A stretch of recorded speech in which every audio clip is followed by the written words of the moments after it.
Product innovation ഒക്കെ നമ്മൾ last day പറഞ്ഞതാണ്. ജസ്റ്റ് ഒന്നുകൂടെ പറയാം. എന്താണ് പ്രോഡക്റ്റ് ഇന്നോവേഷൻ എന്ന് പറഞ്ഞാൽ എന്താണെന്ന് നമ്മൾ പറഞ്ഞ creation or introduction of new product or improvement made in an existing product ആണ്. അതായത് modification of an existing product, new model of an existing product or new product outside the range but similar to the field of technology.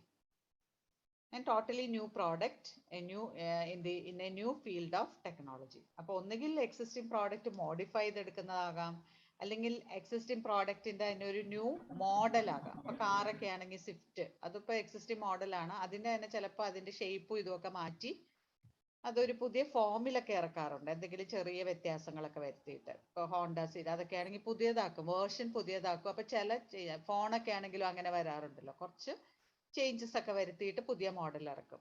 പിന്നെ new product outside the range but similar field of technology. അതിനാണ് example nano car പറഞ്ഞിരിക്കുന്നത്. ടാറ്റയ്ക്ക് ഒത്തിരി കാറുണ്ട്, അതിനകത്ത് അവരുടെ ആ existing റേഞ്ചിൽ നിന്ന് മാറിയിട്ട് ലോ ബഡ്ജറ്റ് എന്നും പറഞ്ഞ് ഇറക്കിയതാണ് നാനോ കാർ. അപ്പൊ അത് ന്യൂ പ്രോഡക്റ്റ് ആണ്, സെയിം ടെക്നോളജി ആണ്, പക്ഷെ ഒരു ഡിഫറെന്റ് പ്രോഡക്റ്റ് ആണ്. അതുപോലെ totally new product in new field of technology, അത് പുതിയ പ്രോഡക്റ്റ്, പുതിയ ടെക്നോളജി ഉപയോഗിച്ച് പുതിയൊരു പ്രോഡക്റ്റ് ഇറക്കുകയാണ്. ഇപ്പൊ നമുക്കാണെങ്കിൽ പുതിയ ഇപ്പൊ വീടൊക്കെ തൂത്ത് വരാനൊക്കെ ആയിട്ടെങ്കിൽ പുതിയ റോബോട്ട് ടൈപ്പ് ഒരു മെഷീനൊക്കെ ഇറക്കിയിട്ടുണ്ട്. അത് നമുക്ക് നേരത്തെ ഇല്ലാതിരുന്നതാണ്. അത് നമ്മളിങ്ങനെ സ്വിച്ച് ഓൺ ചെയ്ത് വിടുമ്പോഴത്തേക്കും വീട് മുഴുവൻ പോയി തുടച്ചിട്ടൊക്കെ വരും. അങ്ങനത്തെ പുതിയ പുതിയ പ്രോഡക്ട്സ് ഇഷ്ടം പോലെ വരുന്നുണ്ട്. അപ്പൊ അങ്ങനെ വരുന്നതാണ് ഈ totally new product in A new field of technology. അപ്പൊ ഇതെല്ലാം അതാണ് പറയുന്ന പ്രോഡക്റ്റ് ഇന്നോവേഷൻ ആണ്. നീഡ് ആൻഡ് ഇമ്പോർട്ടൻസ് ഇതൊക്കെ ഞാൻ പറഞ്ഞാണ് ലാസ്റ്റ്. അപ്പൊ ഈ PPTയും കൂടെ ഞാൻ ഷെയർ ചെയ്തേക്കാം, നിങ്ങൾക്ക് ഷെയർ ചെയ്തായിരുന്നു എന്ന് ഞാൻ ഓർക്കുന്നില്ല. പ്രോഡക്റ്റ് മിക്സ് സ്ട്രാറ്റജീസ് നമ്മൾ പറഞ്ഞാണ്. Expansion of product mix, contraction of product mix, alteration of existing product, അതെല്ലാം നമ്മൾ പറഞ്ഞാണ്. ഇന്ന് നമ്മൾ പഠിക്കാൻ പോകുന്ന ഇതാണ് പ്രോഡക്റ്റ് ലൈഫ് സൈക്കിൾ. ഇത് വളരെ ഇമ്പോർട്ടൻ്റ് ആയിട്ട് എപ്പോഴും തന്നെ ക്വസ്റ്റ്യൻസ് ഒക്കെ ചോദിക്കുന്നതാണ്. അതുകൊണ്ടാണ് പ്രത്യേകിച്ച് ഞാൻ നിങ്ങളെ ഇന്ന് ക്ലാസ് കേൾക്കണമെന്ന് പറയാനായിട്ട് കാരണം. ഇപ്പൊ പ്രോഡക്റ്റ് ലൈഫ് സൈക്കിൾ PLC എന്ന് പറയും. What is PLC? അത് സാധാരണ ചോദിക്കുന്നതാണ്. And what are the phases of PLC എന്ന് ചോദിക്കാറുണ്ട്. PLC എന്ന് പറഞ്ഞാൽ എന്താന്ന് നോക്കി, പ്രോഡക്റ്റ് ലൈഫ് സൈക്കിൾ. നമുക്ക് ഹ്യൂമൻ ബീയിങ്ങിന് നമുക്ക് ലൈഫ് സൈക്കിൾ ഉണ്ട് അല്ലേ? നമ്മളുടെ ഒരു ചൈൽഡായി, അത് കഴിഞ്ഞ് നമ്മൾ എന്താണ് ടീനേജ് ആയി, അത് കഴിഞ്ഞ് ഒരു അഡോളസെന്റ്, അങ്ങനെ പല സ്റ്റേജസിൽ നമ്മളിങ്ങനെ വന്നാണ് നമ്മൾ വരുന്നത്. അതുപോലെ തന്നെയാണ് ഒരു പ്രോഡക്റ്റിനും എന്താ ഉള്ളത്, different stages in the life of a product ആണ്. അപ്പൊ different stages in the life of a product, അതിനാണ് PLC എന്ന് പറയുന്നത്. പ്രോഡക്റ്റ് ലൈഫ് സൈക്കിൾ എന്ന് പറഞ്ഞാൽ എന്താണ്? Analysing the different stages in the life of a product. It is a concept for analysing different stages, കേട്ടോ, different stages in the life of a product. And different stages in the life can be identified by critically analyzing the sales and revenue generated by that. എങ്ങനെയാ നമ്മൾ ഇത് analyse ചെയ്യുന്നത്? നമുക്ക് നോക്കിയാൽ മതി. Sales and revenue നോക്കിയാൽ അറിയാം ഇത് ഏത് സ്റ്റേജിലാണ് ഈ പ്രോഡക്റ്റിന്. സെയിൽസ് ആൻഡ് റവന്യൂ ഭയങ്കര കുറവാണെങ്കിൽ അത് ഒന്നെങ്കിൽ ഡിക്ലൈൻ സ്റ്റേജ് ആയിരിക്കും, ഏറ്റവും അത് ആ പ്രോഡക്റ്റ് ഔട്ട്ഡേറ്റഡ് ആയ സ്റ്റേജ് ആയിരിക്കും. ഏറ്റവും നല്ല ഒരു പ്രോഫിറ്റിലാണ് നമ്മൾ നിൽക്കുന്നതെങ്കിൽ ഏത് സ്റ്റേജ് ആയിരിക്കും? ഗ്രോത്ത് അല്ലെങ്കിൽ മെച്ചൂരിറ്റി, ഈ ഒരു സ്റ്റേജിലായിരിക്കും വരിക. കൂടിക്കൂടി വരികയാണെങ്കിൽ ഗ്രോത്ത് ആയിരിക്കും, അതൊരു സ്റ്റേബിൾ ആയിട്ട് നിൽക്കുകയാണെങ്കിൽ അതൊരു മെച്ചൂരിറ്റി സ്റ്റേജ് ആയിരിക്കും.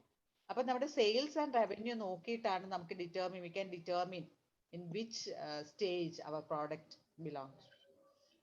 Then PLC concept added 4 distinctive phases in the life of a product from beginning to end ആണ്. അപ്പൊ നമ്മുടെ ഹ്യൂമൻ ബീയിങ്ങിന്റെ പോലെ തന്നെ ഈ പ്രോഡക്ട്സിനും അല്ലെങ്കിൽ ഓരോ പ്രോഡക്റ്റിനും ഓരോ ലൈഫ് സൈക്കിൾ ഉണ്ടായിരിക്കും. അപ്പൊ നമ്മൾ ബർത്ത് കഴിഞ്ഞ് നമ്മൾ ഗ്രോത്ത് ആയി, നമ്മൾ ആ യങ് സ്റ്റേജ് അല്ലെങ്കിൽ ടീനേജ് കഴിഞ്ഞു, അഡൾട്ടായി, പിന്നെ നമ്മൾ ഏജ്ഡ് ആയി, അങ്ങനെ വരുമ്പോൾ ഏജ്ഡ് ആകുമ്പോഴത്തേക്ക് നമുക്ക് ഫിസിക്കലി മെന്റലി നമ്മുടെ സ്ട്രെങ്ത് ഒക്കെ കുറയും. അതുപോലെ തന്നെയാണ് പ്രോഡക്റ്റും. എങ്ങനെയാണ് ആ മെച്യൂരിറ്റി കഴിഞ്ഞു കഴിഞ്ഞാൽ ഡിക്ലൈൻ സ്റ്റേജിലോട്ട് വരുമ്പോൾ പ്രോഡക്റ്റിന്റെ ഡിമാൻഡും സെയിൽസും പ്രോഫിറ്റും എല്ലാം കുറയും. കാരണം പ്രോഡക്റ്റ് ഔട്ട്ഡേറ്റഡ് ആയി പോകും. ഒരു സ്റ്റേജ് കഴിയുമ്പോൾ എല്ലാ പ്രോഡക്റ്റിനും റിനോവേഷൻ അത്യാവശ്യമാണ്, ഇന്നോവേഷൻ അത്യാവശ്യമാണ്. ഓക്കെ, അപ്പൊ ഈ 4 സ്റ്റേജസ് ആണ് നമ്മൾ ഇവിടെ പഠിക്കാൻ പോകുന്നത്. അപ്പൊ ഇതെല്ലാവരും നന്നായിട്ട് പഠിച്ചോണം. PLC എന്താന്നുള്ളത് കേട്ടോ. ഇൻട്രൊഡക്ഷൻ സ്റ്റേജ് ഏതൊക്കെയാ 4 സ്റ്റേജസ് നോക്കി. ഇൻട്രൊഡക്ഷൻ, അതായത് തുടങ്ങുന്ന സ്റ്റേജ് ആയിരിക്കും. പിന്നെ അതിങ്ങനെ ഗ്രോത്ത്, പതുക്കെ വളർന്നു വരുന്ന സ്റ്റേജ് ആയിരിക്കും ഗ്രോത്ത് സ്റ്റേജ്. ദെൻ മെച്യൂരിറ്റി, അതൊരു മെച്യൂറായി ഒരു സ്റ്റേബിൾ ആവുന്ന സ്റ്റേജ് ആയിരിക്കും മെച്യൂരിറ്റി. And then decline. അപ്പൊ ഈ പേരുകൾ ഇപ്പൊ തന്നെ പഠിക്കുക. Introduction stage, growth stage, maturity stage and decline stage. ഇതിന്റെ ഗ്രാഫ് 3 മാർക്കിന് ചോദിച്ചാൽ പോലും 2 മാർക്കിന് ചോദിച്ചാൽ പോലും നിങ്ങൾ അതിന്റെ കൂട്ടത്തിൽ ചെറുതായിട്ട് ഈ ഗ്രാഫും കൂടെ വരച്ചു വെക്കണം കേട്ടോ. വാട്ട് ഈസ് PLC എന്ന് ചോദിച്ചാൽ അത് എക്സ്പ്ലെയിൻ ചെയ്തിട്ട് ഈ ഗ്രാഫും കൂടെ. ഈ ഗ്രാഫ് സിമ്പിൾ ആണ്. Introduction, growth, maturity, decline. ഇൻട്രൊഡക്ഷനിൽ അതിങ്ങനെ ഗ്രോ ചെയ്യാണ് അല്ലെ, മുകളിലോട്ടാണ് ഗ്രാഫ് പോകുന്നത്. വളർന്ന് വളർന്ന് ഗ്രോത്തിൽ അത് ഭയങ്കരമായിട്ട് വളരും. മെച്യൂരിറ്റിയിൽ എത്തുമ്പോഴത്തേക്കുമാണ് അത്, ഈ സ്റ്റേജ് ആണ് മെച്യൂരിറ്റി സ്റ്റേജ്. ഇവിടെ കഴിഞ്ഞാൽ പിന്നെ അത് മൂവ് ചെയ്യുന്നത് എങ്ങോട്ടായിരിക്കും? ഡിക്ലൈൻ സ്റ്റേജിലോട്ടായിരിക്കും പിന്നെ മൂവ് ചെയ്യുന്നത്. ഡിക്ലൈൻ സ്റ്റേജ് വരുമ്പോൾ കണ്ടോ, റവന്യൂം സെയിൽസും എല്ലാം താഴോട്ട് പോകുന്നതാണ്. അപ്പൊ ഇങ്ങനെ ഈ ഒരു ഷേപ്പിൽ വരുന്നതാണ് PLC ചാർട്ട് എന്ന് പറയുന്നത്. വളരെ സിമ്പിളായി. ഈ 4 പേരുകൾ നിങ്ങൾ ഓർത്തിരുന്ന് 4ആയിട്ട് ഡിവൈഡ് ചെയ്യുക. Intro stage, growth, maturity and decline stage. ഓരോ സ്റ്റേജിന്റെ അല്ലെങ്കിൽ ഇങ്ങനെ ഈ ക്ലാസിഫിക്കേഷന്റെ ഇതിന്റെ അഡ്വാൻറ്റേജസും ഇതും എല്ലാം പറയാണ്. ഓരോ സ്റ്റേജിനെ കുറിച്ചും കുറച്ചുകൂടെ എക്സ്പ്ലെയിൻ ചെയ്ത് നമ്മൾ നോക്കുന്നുണ്ട്. ഇൻട്രൊഡക്ഷൻ സ്റ്റേജിനകത്ത് വരുന്ന എന്താന്ന് വെച്ചാൽ it is commercialisation or launching stage of a product ആണ്. Commercialisation or launching stage of a product. ഓരോ പ്രോഡക്റ്റിന്റെയും ആ ഒരു ലോഞ്ചിങ് സ്റ്റേജ് ആണ് എന്തെന്ന് പറയുന്നത്, ഇൻട്രൊഡക്ഷൻ സ്റ്റേജ് എന്ന് പറയുന്നത്. So this is commercialisation. First സ്റ്റേജിനെ കുറിച്ചാണ് പറയുന്നത് കേട്ടോ. ഇൻട്രൊഡക്ഷൻ സ്റ്റേജിനകത്ത് എന്താണ്? It is the launching stage of a new product. And this stage is characterised by intense marketing efforts of firm to promote newly introduced. ഈ സമയത്ത് നമുക്ക് ഭയങ്കരമായിട്ട് പ്രൊമോഷൻ, നമ്മളൊരു പ്രോഡക്റ്റ് ചുമ്മാ ഇറക്കി വിട്ടിട്ട് വെറുതെ ഇരുന്നാൽ പോരാ, അതിന് ഭയങ്കരമായിട്ട് മാർക്കറ്റിംഗ് എഫേർട്സ് വേണ്ട സമയമാണ്. അപ്പൊ അഡ്വർടൈസ്മെന്റ്സും ബാക്കി പ്രൊമോഷണൽ ആക്ടിവിറ്റീസ് ഒക്കെ ഏറ്റവും മാക്സിമം വേണ്ട സമയമാണ്. Consumers purchase the new product on A trial basis. Consumers എപ്പോഴും അതെങ്ങനെയായിരിക്കും? ഒരു ട്രയൽ ബേസിസിലായിരിക്കും. നമ്മൾ ആഡൊക്കെ കണ്ടു കഴിയുമ്പോൾ അന്നാ ഒന്ന് വാങ്ങിച്ചു നോക്കാം, എന്നിട്ട് ബാക്കിയുള്ളവരോട് ഒപ്പീനിയൻ ഒക്കെ ചോദിച്ച് അങ്ങനെയൊക്കെ ആയിരിക്കും നമ്മൾ ചെയ്യുന്നത്. അപ്പൊ ഈ സ്റ്റേജിന്റെ ഇമ്പോർട്ടൻറ്റ് ഫീച്ചേഴ്സ് എന്ന് പറയുന്നത് എന്തൊക്കെയാന്ന് നോക്കാം. High cost of production, high cost of production and market operations. Cost നമുക്ക് ഭയങ്കര കൂടുതലായിരിക്കും. പ്രൊമോഷൻ, ഇന്റൻസ് പ്രൊമോഷണൽ മെഷേഴ്സ് ആണ്. ഭയങ്കര പ്രൊമോഷണൽ മെഷേഴ്സ് വേണം. അഡ്വർടൈസ്മെന്റ്സും ഇതെല്ലാം ഭയങ്കര വേണം. സെയിൽസ് കുറവായിരിക്കും, ഡിമാൻഡ് കുറവായിരിക്കും, പ്രോഫിറ്റ് കുറവായിരിക്കും. Customers are to be encourage to buy the product. കസ്റ്റമേഴ്സിനെ നമ്മൾ എൻകറേജ് ചെയ്യണം. Customers do not have adequate knowledge about the product. കസ്റ്റമേഴ്സിന് പ്രോഡക്റ്റിനെ കുറിച്ച് അത്ര അധികം അറിവുണ്ടായിരിക്കത്തില്ല. Then low or no competition ആണ്. പുതിയ പ്രോഡക്റ്റ് ആയതുകൊണ്ട് തന്നെ കോമ്പറ്റീഷൻ കുറവായിരിക്കും. അപ്പൊ അതാണ് ഇതിന്റെ ഫീച്ചേഴ്സ് എന്ന് പറയുന്നത്. ദെൻ സെക്കൻഡ് സ്റ്റേജ് എന്ന് പറയുന്നത് ഗ്രോത്ത് സ്റ്റേജ് ആണ്. ഗ്രോത്ത് സ്റ്റേജ് എന്ന് പറയുമ്പോഴത്തേക്കും കൺസ്യൂമേഴ്സ് പതുക്കെ പ്രോഡക്ട്സിനെ കുറിച്ച് get awareness and knowledge about the product as a result of intense promotional measures. More consumers start to buy the product and use the new product. അപ്പൊ ഇത് ഗ്രോത്തിലോട്ട് വരികയാണ്. അപ്പൊ sales of the product gradually increase and competition also develop. അപ്പൊ പതുക്കെ പതുക്കെ sales നന്നായിട്ട് കൂടി വരും.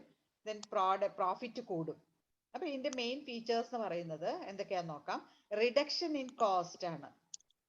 കോസ്റ്റ് ആദ്യത്തേതിൽ കുറയും. Increase in sales volume, increase in profit, increase in demand, increase in customer awareness. Customer awareness കൂടും. Increase in competition, stable price. അപ്പൊ ഓരോ സ്റ്റേജ് എന്താണെന്നും അതിന്റെ ഫീച്ചേഴ്സ് എന്താണെന്നും പഠിച്ചിരിക്കണം കേട്ടോ. അപ്പൊ സെക്കൻഡ് സ്റ്റേജ് എന്ന് പറയുന്നത് എന്താണ്? അത് after introduction, the next stage is growth stage, and consumers get the awareness and knowledge of the product as a result of promotional measures, and more consumers start to buy the product and use the product, and as a result sale of the product gradually increase and competition also develops, and product become more and more profitable during this stage. അപ്പൊ നമുക്കറിയാം growth സ്റ്റേജിലെത്തി. Then ഇത് കഴിഞ്ഞാൽ അടുത്ത stage ആയിരിക്കും, ഒരു പടി കൂടെ വരുമ്പോഴത്തേക്ക് ഏതാണ്? മെച്യൂരിറ്റി സ്റ്റേജ് ആയിരിക്കും. അപ്പൊ സാച്ചുറേഷനിലെത്തി, ഇനി വളരാനില്ല, മാക്സിമം നമ്മൾ എത്തുന്ന സ്റ്റേജ് ആണ് ദിസ് മെച്യൂരിറ്റി സ്റ്റേജ്. ഇപ്പൊ നമ്മളാണെങ്കിലും നമ്മുടെ പേഴ്സണൽ ലൈഫ്, ഹ്യൂമൻ ബീയിങ്ങും അങ്ങനെയാ. നമ്മളൊരു മെച്യൂരിറ്റി സ്റ്റേജ് ഒരു 50, 55, 60 വയസ്സ് വരെ മാക്സിമം. അത് കഴിയുമ്പോഴത്തേക്ക് നമ്മൾ ഡിക്ലൈൻ സ്റ്റേജിൽ, നമ്മുടെ ആരോഗ്യം കുറയും, നമ്മളുടെ ഇന്റലിജൻസ് കുറയും, നമ്മുടെ ബ്രെയിൻ വർക്ക് എല്ലാം ഒരു ഡിറ്റീരിയോറേറ്റ് ചെയ്യുക. അതുപോലെ തന്നെയാണ് ഇതിന്റെ കാര്യം. ഇപ്പൊ ഗ്രോത്ത് സ്റ്റേജ് കഴിഞ്ഞ് മെച്ചൂരിറ്റിയിൽ നമ്മൾ എത്തും. അത് കഴിയുമ്പോഴത്തേക്കും തിരിച്ചു വരാൻ തുടങ്ങും. Sales reaches is maximum point and maintain steady state, ഒരു സ്റ്റഡി ലെവലിൽ എത്തുകയാണ്. There is no way to grow further. നമുക്ക് ഇനി വളരാനായിട്ടില്ല. പ്രോഡക്റ്റ് ഹസ് പെനിട്രേറ്റഡ് ദി മാർക്കറ്റിൽ നമ്മൾ ഫുൾ അച്ചീവ് ചെയ്ത് കഴിഞ്ഞു. Some firms leave the market at the completion of maturity phase due to low profit. അപ്പോൾ പ്രോഫിറ്റ് കുറയാൻ തുടങ്ങും. മെച്യൂരിറ്റി കഴിയുമ്പോഴത്തേക്കും ആൾക്കാരൊക്കെ അത് ഉപയോഗിച്ച് മടുക്കാൻ തുടങ്ങും. അപ്പൊ പ്രോഫിറ്റ് കുറയും. അപ്പൊ കുറെ ഫേംസ് ഒക്കെ അത് വിട്ടുപോകും. കുറെ ഫേംസ് എന്ത് ചെയ്യുന്ന വെച്ചാൽ പ്രോഡക്റ്റ് എക്സ്പാൻഷൻ, പ്രോഡക്റ്റ് മാറ്റാൻ തുടങ്ങും, അല്ലെങ്കിൽ അത് പിൻവലിക്കാൻ തുടങ്ങും, ഓൾട്ടറേഷൻ തുടങ്ങും, ഡിഫറൻസിയേഷൻ തുടങ്ങും. അങ്ങനെ അങ്ങനെ പ്രൈസ് ഒക്കെ കുറയ്ക്കാൻ തുടങ്ങും. പ്രൈസിനുള്ള അങ്ങോട്ടും ഇങ്ങോട്ടും റൈറ്റ് തുടങ്ങും. ഇന്റൻസ് കോമ്പറ്റീഷൻ വരും. അപ്പൊ ഈ സ്റ്റേജിന്റെ ഫീച്ചേഴ്സ് എന്ന് പറയുന്നത് ലോ കോസ്റ്റ് ആണ്. കാരണം നമ്മൾ പ്രൊഡക്ഷൻ മാക്സിമം ആയതുകൊണ്ട് sales volume reaches is maximum, അതായത് സാച്ചുറേഷനിലെത്തും. Then intense competition, reduced price as a result of intense competition കൂടുമ്പോൾ പ്രൈസ് കുറയ്ക്കാൻ തുടങ്ങും. അപ്പൊ നമ്മൾ മെച്യൂരിറ്റിയിലെത്തി. അടുത്ത സ്റ്റേജ് വരുന്നത് ഡിക്ലൈൻ സ്റ്റേജ് ആണ്. സെയിൽസ് അങ്ങ് കുറഞ്ഞു വരുന്ന സ്റ്റേജ് ആയിരിക്കും ഡിക്ലൈൻ സ്റ്റേജ്. കോമ്പറ്റീഷൻ ഭയങ്കരമായിട്ട് വരും. മാർക്കറ്റിൽ കോമ്പറ്റീഷൻ ഭയങ്കരമായിട്ട് വന്നിട്ട് കട്ട് ത്രോട്ട് കോമ്പറ്റീഷൻ എന്ന് പറയുന്നത്, take our line share of the market of the product. Economic and production conditions become unfavourable. നമുക്ക് എക്കണോമിക് കണ്ടീഷൻ, പ്രോഫിറ്റ് കുറവായിരിക്കും. അതാണ് എക്കണോമിക് കണ്ടീഷൻസ് എന്ന് പറയുന്നത്. പ്രോഫിറ്റ് കുറവാകുമ്പോൾ നമ്മൾ അത് പ്രൊഡക്ഷനെ ബാധിക്കും. Decline usually occurs as a result of innovative products or change of consumer taste. എന്തുകൊണ്ടാണ് decline വരുന്നത്? ഒന്നുകിൽ നമുക്ക് പകരമായിട്ട് അവിടെ ഇന്നോവേറ്റീവ് പ്രോഡക്ട്സ് വന്നിട്ടുണ്ടാവും, അല്ലെങ്കിൽ കൺസ്യൂമേഴ്സിന്റെ ടേസ്റ്റ് ചേഞ്ച് ചെയ്തിട്ടുണ്ടാവും. അങ്ങനെയൊക്കെ വരുമ്പോഴത്തെ കുറെ നാൾ കഴിയുമ്പോൾ പ്രോഡക്റ്റ് എന്തായാലും അത് ഔട്ട്ഡേറ്റഡ് ആവും. അങ്ങനെ വന്നിട്ടാണ് ഇങ്ങനെ വരുന്നത്. Profit can be improved by reducing market and other expenses. Then heavy decline in sales volume, price and profitability. അതാണ് ഇതിന്റെ ഇമ്പോർട്ടന്റ് ഫീച്ചേഴ്സ് കേട്ടോ. Heavy decline in sales volume, price and profitability are the important features of this decline stage. അപ്പൊ ഈ 4 stage explain ചെയ്ത് അതിന്റെ ഫീച്ചേഴ്സും കൂടെ ഇതിന്റെ കൂടെ ആഡ് ചെയ്തേക്കണം. പിന്നെ പറയുന്നത് ഈ PLCയുടെ ഇങ്ങനെ നമ്മൾ സ്റ്റഡി ചെയ്യുന്നതുകൊണ്ട് ഉള്ള അഡ്വാൻറ്റേജസ് എന്തൊക്കെയാണെന്നാ പറയുന്നത്. അപ്പൊ ഈ 4 സ്റ്റേജസ് നിങ്ങൾക്ക് മനസ്സിലായല്ലോ. ഏതൊക്കെയാണ് 4 സ്റ്റേജസ്? ഏതൊക്കെയാണ്? Introduction stage, growth stage, maturity and decline stage. ഇത് വളരെ നന്നായിട്ട് പഠിക്കണം കേട്ടോ, എപ്പോഴും ചോദിക്കുന്ന ക്വസ്റ്റ്യൻ ആണ്. ഇതിന്റെ advantages, it clearly understand the different stages of a product. നമുക്ക് മനസ്സിലാക്കാൻ പറ്റുന്നു ഒരു പ്രോഡക്റ്റ് ഏത് സ്റ്റേജിലാണെന്നുള്ളത്. ഈസി ടു ഫോർമുലേറ്റ് മാർക്കറ്റിംഗ്, ഏത് സ്റ്റേജിലാണെന്ന് അനുസരിച്ച് മാർക്കറ്റിംഗ് സ്ട്രാറ്റജീസ് നമുക്ക് ഫോം ചെയ്യാം. Easy to study past and forecast future sales. അപ്പൊ നമുക്ക് ഫ്യൂച്ചർ സെയിൽസ് ഒക്കെ ഫോർകാസ്റ്റ് ചെയ്യാം. നമ്മൾ ഏത് സ്റ്റെപ്പ് ഗ്രോത്ത്, നമ്മളിപ്പം ഇനീഷ്യൽ സ്റ്റേജിലാണെങ്കിൽ, ഇൻട്രോ സ്റ്റേജിലാണെങ്കിൽ നമുക്കറിയാം നമ്മുടെ സെയിൽസ് കൂടി വരും എന്നുള്ളത്. അതേസമയം നമ്മൾ മെച്യൂരിറ്റിയിലാണെങ്കിൽ നമുക്കറിയാം ഇനി ഇത് കൂടാൻ പോകുന്നില്ല. Helps to eliminate idle products, movement ഇല്ലാത്ത പ്രോഡക്ട്സ് നമുക്ക് എലിമിനേറ്റ് ചെയ്യാൻ പറ്റും. Useful to develop new products and improving existing product. നമുക്ക് സമയങ്ങളിൽ ന്യൂ പ്രോഡക്ട്സും എക്സിസ്റ്റിംഗ് പ്രോഡക്ട്സിന്റെ ഇംപ്രൂവ്മെന്റും നടത്താൻ പറ്റും. ലിമിറ്റേഷൻസ് എന്തൊക്കെയാന്ന് നോക്കാം. PLC is only an assumption എന്നാ പറയുന്നത്. എല്ലാ പ്രോഡക്റ്റിനും ഇത് കറക്റ്റ് അല്ലെന്ന്. It is not easy to determine different stages of life of a product. നമ്മൾ പറയുന്ന പോലെ ഇങ്ങനെ ക്ലിയർ കട്ട് ആയിട്ട് ഡിസ്റ്റിങ്ക്വിഷ് ചെയ്യാൻ പാടാണെന്ന്. അത് ദാറ്റ് വിൽ ബി ഡിഫിക്കൽട്ട് എന്നാ പറയുന്നത്. It only reach the variations in sales and profit but no analysis about causes of variation. Variations മാത്രമേ നോക്കുന്നുള്ളൂ, അല്ലാതെ എന്തുകൊണ്ട് ഇങ്ങനെ വരുന്നു എന്നുള്ളതിന് ഇതിനകത്ത് എക്സ്പ്ലനേഷൻ ഇല്ലെന്ന്. അതുപോലെ it assumes all products finally reaches a decline stage may not be true in all products. ഇതിനകത്ത് പറയുന്ന എല്ലാ പ്രോഡക്ട്സും ഇങ്ങനെ ഒരു ഡിക്ലൈൻ സ്റ്റേജിൽ എത്തുമെന്ന് പറയുന്നത് എല്ലാ പ്രോഡക്റ്റിന്റെ കാര്യത്തിലും ട്രൂ അല്ല എന്നുള്ളതാണ് ഇതിനകത്ത് പറയുന്നത്. എല്ലാ പ്രോഡക്ട്സും അങ്ങനെ എത്തണമെന്ന് നിർബന്ധമില്ലെന്ന്. all products എന്നാണ് കേട്ടോ.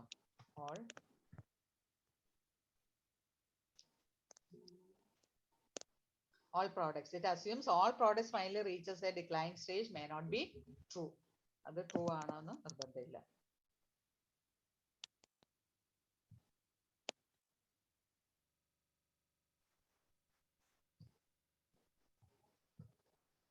ഇതാണ് നമ്മൾ പറഞ്ഞ. Next PLC. ഓരോ സ്റ്റേജിന്റെ ഫീച്ചേഴ്സ് ആണ്. PLC മാനേജ്മെന്റ് ആണ് ഇവിടെ പറയുന്നത്. PLCM എന്ന് പറഞ്ഞാൽ എന്താണ്? പ്രോഡക്റ്റ് ലൈഫ് സൈക്കിൾ മാനേജ്മെന്റ് ആണ്. Product life cycle management, PLCM, product life cycle management. PLCM എന്ന് പറഞ്ഞാൽ എന്താന്ന് നോക്കിയേ, strategies adopted by a firm to manage the production in the target market. കേട്ടോ, ഇത് നമ്മൾ ടാർഗറ്റ് മാർക്കറ്റിൽ പ്രൊഡക്ഷൻ മാനേജ് ചെയ്യാൻ വേണ്ടിയിട്ട് ഇൻട്രൊഡ്യൂസ് ചെയ്തിട്ടുള്ള ഒരു സ്ട്രാറ്റജിയാണ്. Strategy adopted by a firm to manage the product in the target market. കേട്ടോ, ടാർഗറ്റ് മാർക്കറ്റിൽ നമ്മുടെ പ്രോഡക്റ്റ് മാനേജ് ചെയ്യാൻ വേണ്ടി. As the product passes through various stages of its life cycle. കാരണം ഒരു പ്രോഡക്റ്റ് ഇങ്ങനെ പല സൈക്കിളിലൂടെയാണ് മൂവ് ചെയ്യുന്നത്. അപ്പൊ അതനുസരിച്ച് നമ്മുടെ പ്രൊഡക്ഷൻ ടെക്നിക്സും മാർക്കറ്റിംഗ് സ്ട്രാറ്റജീസും നമ്മൾ മാറ്റേണ്ടിയിരിക്കുന്നു. Firm has to formulate suitable marketing mix for വേണം ഓരോ സ്റ്റേജിനും. Mix for introduction, growth, maturity and decline stages. അപ്പൊ അതെന്തൊക്കെയാണെന്നാണ് ഇവിടെ പറഞ്ഞിരിക്കുന്നത്. നമ്മൾ എന്തൊക്കെ സ്ട്രാറ്റജീസ് ആണ് ഫോളോ ചെയ്യേണ്ടത് ഓരോ സ്റ്റേജിലും എന്നാണ് ഇവിടെ പറഞ്ഞിരിക്കുന്നത്. കേട്ടോ, ഓരോ സ്റ്റേജിലും നമ്മൾ എന്താ ചെയ്യേണ്ടത്. ഇതിപ്പോ ഫസ്റ്റ് സ്റ്റേജ് എന്ന് പറയുന്നത് ഇൻട്രൊഡക്ഷൻ സ്റ്റേജാണ്. ഇൻട്രൊഡക്ഷൻ സ്റ്റേജില് നമ്മൾ പ്രോഡക്റ്റ് മാനേജ് ചെയ്യാൻ വേണ്ടി എന്തൊക്കെ കാര്യങ്ങളാണ് ചെയ്യുന്നത്? അതിനകത്ത് 4 സ്റ്റേജസ് ആയിട്ടാണ് എല്ലാ സ്റ്റേജിലും 4 ഫീച്ചേഴ്സ് ആയിട്ട് ആട്രിബ്യൂട്ട്സ്, 4 വേരിയബിൾസ് ആണ് നമുക്ക് തന്നിരിക്കുന്നത്. ഇൻട്രോ സ്റ്റേജിലും എന്തൊക്കെ വേരിയബിൾസ് എന്തൊക്കെയാന്ന് നോക്കിയേ, പ്രോഡക്റ്റ് ആണ് ഒരു വേരിയബിൾ, പ്രൈസിങ് ആണ് വേറൊന്ന്, ഡിസ്ട്രിബ്യൂഷൻ, പ്രൊമോഷൻ. 4-നകത്ത് നമ്മൾ സെയിം വേരിയബിളാണ് യൂസ് ചെയ്യണത്. ഈ വേരിയബിളിൽ പക്ഷേ ഇതിന്റെ ആപ്ലിക്കേഷൻ ആണ് വ്യത്യാസം. കാരണം ഈ ഫസ്റ്റ് ഇൻട്രോ സ്റ്റേജിൽ നമ്മൾ അപ്ലൈ ചെയ്യുന്ന ടെക്നിക്ക് എന്ന് പറയുന്നത്, ഫസ്റ്റ് നമ്മൾ ഒരു പ്രോഡക്റ്റ് ഇൻട്രൊഡ്യൂസ് ചെയ്യുക. അപ്പൊ ക്വാളിറ്റി ഭയങ്കരമായിട്ട് നല്ലതായിരിക്കണം. ഏത് പ്രോഡക്റ്റും ആദ്യം വാങ്ങിച്ചു നോക്കിയ ഏറ്റവും നല്ല ക്വാളിറ്റി ഇൻട്രൊഡ്യൂസ് ചെയ്യുമ്പോൾ ബെസ്റ്റ് പ്രോഡക്റ്റ് ആയിരിക്കും അവർ തരിക. അത് കഴിഞ്ഞിട്ടാണ് അവരത് മാറ്റാൻ പോകുന്നത്. അപ്പൊ ക്വാളിറ്റി സ്പെസിഫിക്കേഷൻ സ്റ്റാൻഡേർഡ്സ് മെയിൻറ്റെയിൻ ചെയ്യണം. പിന്നെ ട്രേഡ് മാർക്ക് ഒക്കെ അറ്റൈൻ ചെയ്യുന്ന ഈ സ്റ്റേജ് ആയിരിക്കും. ബ്രാൻഡിങ്ങും ട്രേഡ് മാർക്ക് ഒക്കെ ഈ സ്റ്റേജിലാണ് വരുന്നത്. അപ്പൊ ഇൻട്രോ സ്റ്റേജിൽ പ്രോഡക്റ്റ് ഇങ്ങനെ ക്വാളിറ്റി പ്രോഡക്റ്റ് ആയിരിക്കണം, ബ്രാൻഡിങ്, ട്രേഡ് മാർക്ക് എല്ലാം വേണം. പ്രൈസിങ് നമ്മൾ കൊടുക്കുന്നത് ഇൻട്രോ സ്റ്റേജിൽ ഐദർ പെനട്രേഷൻ ഓർ സ്കിമ്മിങ് ആയിരിക്കും. പെനട്രേഷൻ എന്ന് പറഞ്ഞാൽ എന്താണെന്ന് അറിയാലോ, ഏറ്റവും ലോവർ പ്രൈസിന് മുകളിലോട്ട് പോകും, അല്ലെങ്കിൽ ഏറ്റവും ഹൈ പ്രൈസിന് താഴോട്ട് പോകും. ഡിസ്ട്രിബ്യൂഷൻ ആണെങ്കിൽ സെലക്റ്റീവ് കസ്റ്റമേഴ്സിനെ പലപ്പോഴും നമ്മൾ കൊടുക്കത്തുള്ളൂ, ഫുൾ നമ്മൾ ഇറക്കില്ല, സെലക്റ്റീവ്. പിന്നെ പ്രൊമോഷൻ ആണെങ്കിൽ ഭയങ്കരമായിട്ട് പ്രൊമോഷൻ വേണം. കാരണം അവയർനെസ് ക്രിയേറ്റ് ചെയ്യണം. ആർക്കും ഈ പ്രോഡക്റ്റിനെ കുറിച്ച് അറിയില്ല, അപ്പൊ നമുക്ക് അവയർനെസ് കൊടുക്കണം. ഇത് ഇൻട്രോ സ്റ്റേജിൽ നമ്മൾ ചെയ്യും. ഗ്രോ സ്റ്റേജ് ആവുമ്പോൾ നമ്മൾ എന്താ ചെയ്യാന്ന് നോക്കി, ക്വാളിറ്റി നമ്മൾ ഇംപ്രൂവ് ചെയ്യും. ആദ്യത്തേതിലും കൂടുതൽ കുറച്ചുകൂടി നമ്മൾ ക്വാളിറ്റി ഗ്രോത്ത് സ്റ്റേജിൽ കൂട്ടാനായിട്ട് നോക്കും.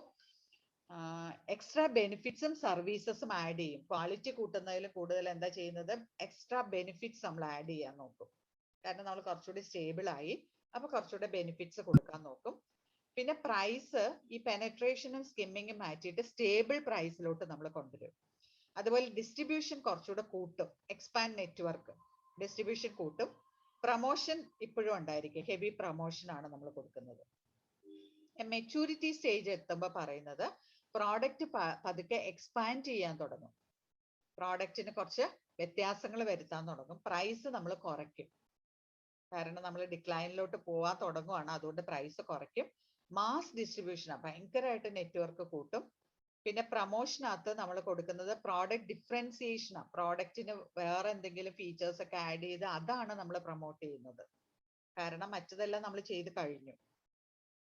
ദെൻ ഡിക്ലൈൻ സ്റ്റേജിൽ വരുമ്പോഴത്തേക്കും പ്രോഡക്റ്റിന്റെ കാര്യത്തിൽ നമ്മൾ ചെയ്യുന്നത് ന്യൂ പ്രോഡക്റ്റ് ആണ് ആഡ് ചെയ്യുന്നത്, പുതിയ പ്രോഡക്റ്റ് നമ്മൾ ആഡ് ചെയ്യുന്നത്. കാരണം ഇന്നോവേഷൻ വരുത്തണം അവിടെ. പ്രൈസ് ഭയങ്കരമായിട്ട് കുറയ്ക്കും, ഹൈ കട്ടിങ് പ്രൈസ് ആണ്. ഡിസ്ട്രിബ്യൂഷൻ ആണെങ്കിൽ പ്രത്യേക സ്ട്രാറ്റജീസ് വെച്ചിട്ടായിരിക്കും നമ്മൾ ഡിസ്ട്രിബ്യൂഷൻ കൊടുക്കുന്നത്. അഡോപ്റ്റ് ഡിഫറെന്റ് സ്ട്രാറ്റജീസ്, അതായത് ഇൻസെന്റീവ്സും അങ്ങനത്തെ സ്റ്റേജസ് ഒക്കെ നമ്മൾ കഴിഞ്ഞ സ്റ്റേജിൽ കൊടുക്കുന്നുണ്ട്. പ്രോഡക്റ്റ് ഡിഫറൻസിയേഷനകത്ത് തന്നെ നമ്മൾ പ്രൊമോഷനകത്ത് നമ്മൾ കൊടുക്കുന്നുണ്ട്. ഇവിടെ നമ്മൾ ഡെലിവറി ഒരു ഡിഫറെന്റ് സ്ട്രാറ്റജീസ് ആയിരിക്കും. അതായത് നമുക്ക് എന്താ ഉറപ്പുള്ള കസ്റ്റമേഴ്സിനെ, ലോയൽ കസ്റ്റമേഴ്സിനെ ആയിരിക്കും നമ്മൾ കൂടുതൽ കോൺസെൻട്രേറ്റ് ചെയ്യുന്നത്. അതുകൊണ്ടാണ് പറയുന്നത് അഡോപ്റ്റ് സ്ട്രാറ്റജീസ് എന്ന് പറയുന്നത്. പിന്നെ പ്രൊമോഷനകത്ത് നമ്മൾ എക്സ്പെൻസ് കുറയ്ക്കാനായിട്ടാണ് നോക്കുന്നത്. കാരണം പ്രോഡക്ട്സ് പലപ്പോഴും നമ്മളത് വിഡ്രോ ചെയ്യുന്ന ആ ഒരു സ്റ്റേജിലോട്ടാണ് നമ്മൾ പോകുന്നത്. അപ്പൊ പ്രൊമോഷൻ എക്സ്പെൻസ് നമ്മൾ റിഡ്യൂസ് ചെയ്യും. ഇപ്പൊ ഈ 4 സ്റ്റേജിൽ നമ്മുടെ പ്രോഡക്റ്റിന്റെ ലൈഫ് സൈക്കിൾ മാനേജ്മെന്റിന് വേണ്ടിയിട്ട് നമ്മൾ അഡോപ്റ്റ് ചെയ്യുന്ന സ്ട്രാറ്റജീസ് ആണ് ഇതിനകത്ത് നമ്മൾ പഠിക്കുന്നത്. അപ്പൊ ഓരോ സ്റ്റേജിൽ ഈ 4 വേരിയബിൾസ് എല്ലായിടത്തും സെയിമാ. ഓരോ സ്റ്റേജിൽ ഇത് അപ്ലൈ ചെയ്യുന്നതിലുള്ള വ്യത്യാസം മാത്രമേ ഉള്ളൂ. അതെന്താന്നുള്ളത് അതിന്റെ ഒരു ഷോർട്ട് നോട്ടായിട്ടാണ് നമ്മൾ ഈ ഗ്രാഫ് പ്രിപ്പയർ ചെയ്തിരിക്കുന്നത്, ഈ ചാർട്ട് പ്രിപ്പയർ ചെയ്തിരിക്കുന്നത്. ഇതിന്റെ നോട്ട്സ് നിങ്ങളുടെ ടെക്സ്റ്റിനകത്ത് ഉണ്ട് തന്നെ. അപ്പൊ ഇത്രയാണ് പി എൽ സിനെ കുറിച്ച് നമുക്ക് പഠിക്കാനുള്ളത്. ഇത്രയും നിങ്ങൾ നല്ല ഭംഗിയായിട്ട് പഠിച്ചോണം. ഇത് വളരെ ഇമ്പോർട്ടന്റ് ആയിട്ടുള്ള ടോപ്പിക്കുമാണ്. അപ്പൊ ഈ 4 സ്റ്റേജസ് നിങ്ങൾക്ക് മനസ്സിലായി കാണുമെന്ന് ഞാൻ വിചാരിക്കുന്നു. ഓക്കെ, അപ്പൊ മനസ്സിലായല്ലോ അല്ലേ? എന്തെങ്കിലും ഡൗട്ട് ഉണ്ടോ?